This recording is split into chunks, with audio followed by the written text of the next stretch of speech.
Buenas noches, alumnos. Hoy vamos a estar desarrollando otra clase referente a la materia de tecnología en enfermería 2. Hoy vamos a estar hablando de la nutrición enteral.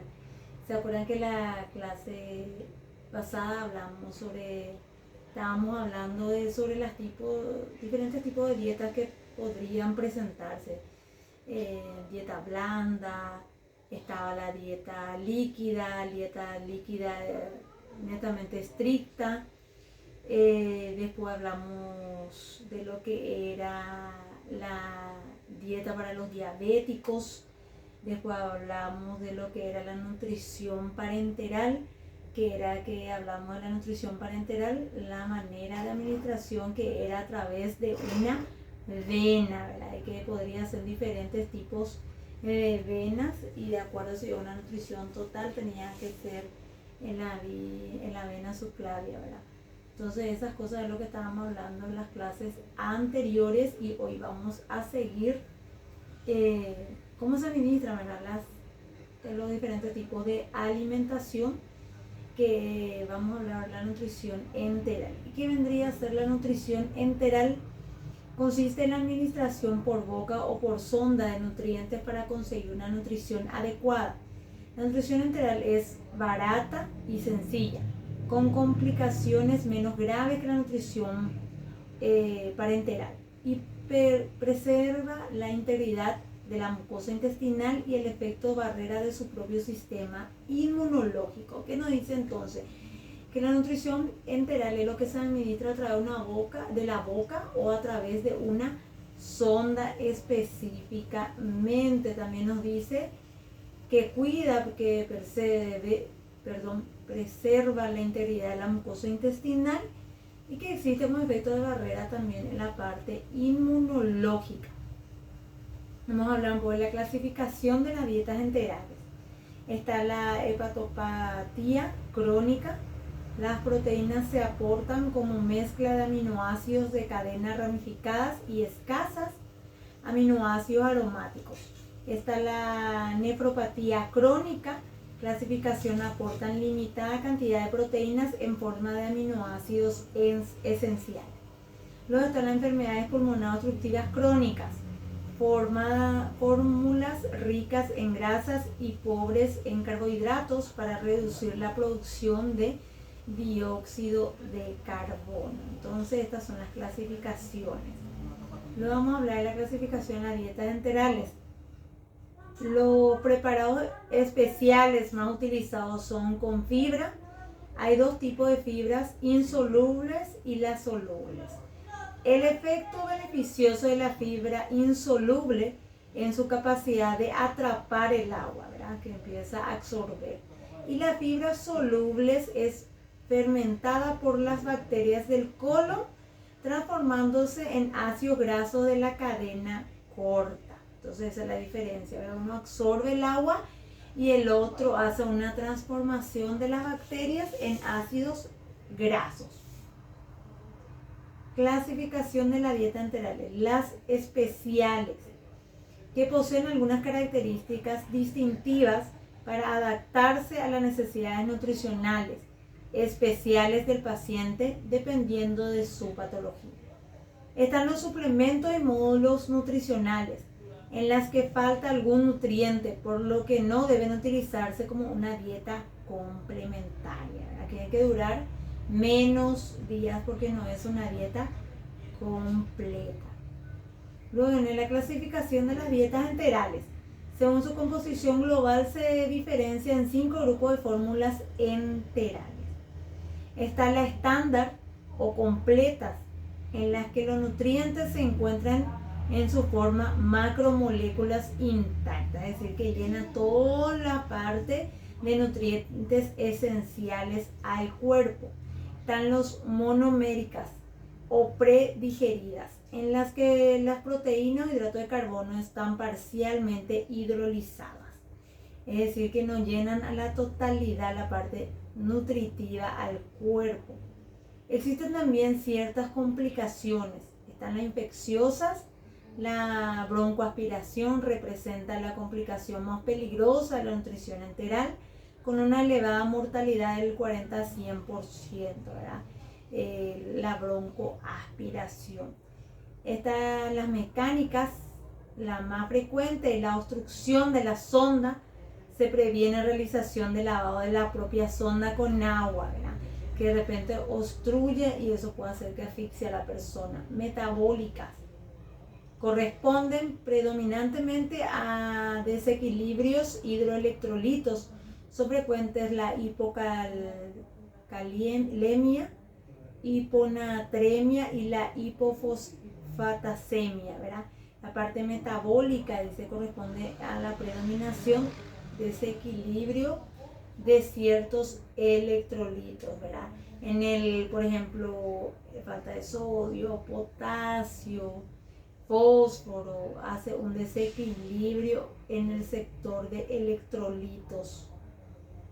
Otras complicaciones gastrointestinales por elevados residuos gástricos. Se define como la presencia de un volumen superior a 200 ml del contenido gástrico. Diarrea, en general se define como la emisión de 2000 ml de LDS y o 5 deposiciones líquidas al día como consecuencia del desequilibrio entre el mecanismo de secreción, reabsorción hídrica en el tubo digestivo. Eso pueden ser otras complicaciones. La nutrición enteral se puede administrar de forma intermitente o continua. La administración intermitente solo se debe utilizar en pacientes con tracto digestivo sanos y tiempos de vacío gástrico normal. La administración continua se realiza a lo largo de 18 a 24 horas sin interrupción.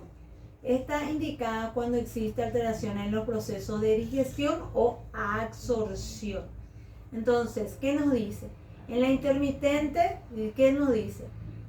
Tiene que ser un tracto intestinal sano y el tiempo de vaciado gástrico debe ser normal. ¿Y qué nos dice en la parte continua? Que se debe realizar entre 18 a 24 horas continuas sin interrupción. Y esto pasa si existen, dice, alteraciones en el proceso, tanto digestiva como en la parte de absorción.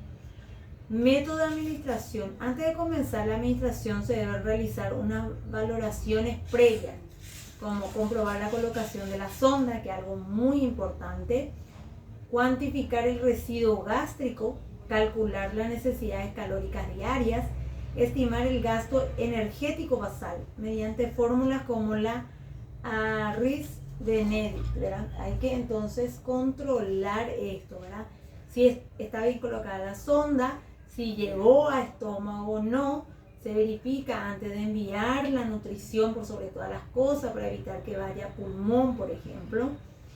Ver la cantidad de residuos que eliminamos por esa sonda también, hacer un buen lavado de la sonda una vez que enviamos todo lo que es la alimentación, eso sería buenísimo. Luego están las sondas con técnicas quirúrgicas también, ¿verdad? La técnica de elección es la gastrostomía percutánea endoscópica, que consiste en marcar por transiluminación con el endoscopio el punto donde se debe puncionar el estómago con aguja fina. Es decir, que la sonda en sí se hace una perforación en la boca del estómago, ¿verdad? Entonces la alimentación va directo en el estómago, ¿verdad? Y dice que se hace con una endoscopía y la técnica de elección es la gastrostomía, se llama. La sonda con técnica quirúrgica. La gastrostomía está indicada en pacientes con obstrucción esofágica que tienen problema del esófago, por eso no se le hace nasogástrica ni orogástrica. Problemas neurológicos crónicos con dificultad para deglutir, no puede masticar. Traumatismo orofaríngeo, no puede deglutir. Ciertos estados de alteraciones mentales, ¿verdad? Si tienen trastornos mentales o algún tipo de cáncer específicamente, ya sea en la boca, la lengua. La sonda con técnica quirúrgica incluye faringostomía, la faringe, está la esofagostomía en el esófago, gastrostomía, la parte gástrica estomacal, el yeyunostomía, en la parte del yeyuno, que parte del inicio del intestino, y la duodenostomía también, que es otra parte del inicio del intestino. Entonces esas son las técnicas quirúrgicas donde se pueden administrar la sonda para la alimentación enteral. Vía de administración y tipo de sonda. La sonda de técnica quirúrgica incluye la sonda nasogástrica, la sonda duodenal y la zona yeyunal. La más utilizada es la sonda nasogástrica, que se introduce por vía nasal hasta el estómago, permite administrar cualquier tipo de dieta. La sonda nasogástrica duodenal y la sonda nasogástrica yeyunal, que se introducen hasta el duodeno y yeyuno. Están indicados en pacientes con vaciamiento gástrico retardado y alto riesgo de aspiración. Pero como ya dice aquí, lo que más se utiliza es la parte de nasogástrica, ¿verdad? Que se mide, ¿cómo se mide? La punta de la nariz hasta el lóbulo de la oreja y hasta el esternón. Eso sería el trayecto que es hasta llegar al estómago.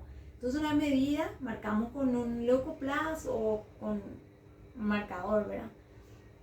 Entonces introducimos por la nariz al paciente, al cual le podemos decir si él puede tragar, que pueda tragar agua, y con una pajita.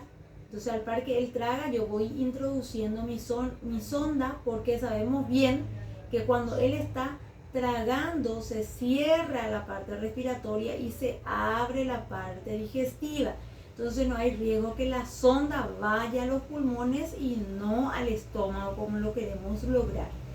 Una vez introducida hasta la medida, hacemos la fijación o si es posible antes de la fijación, hacemos el control, ¿verdad?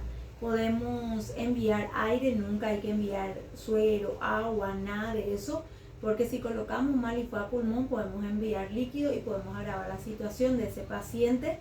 Entonces enviamos aire, podemos con un estetoscopio auscultar y escuchar si es que hace tipo burbuja, ruido de burbujas en el estómago, es que llegó bien al estómago. Si no lo escuchamos es porque introducimos mal esa sonda.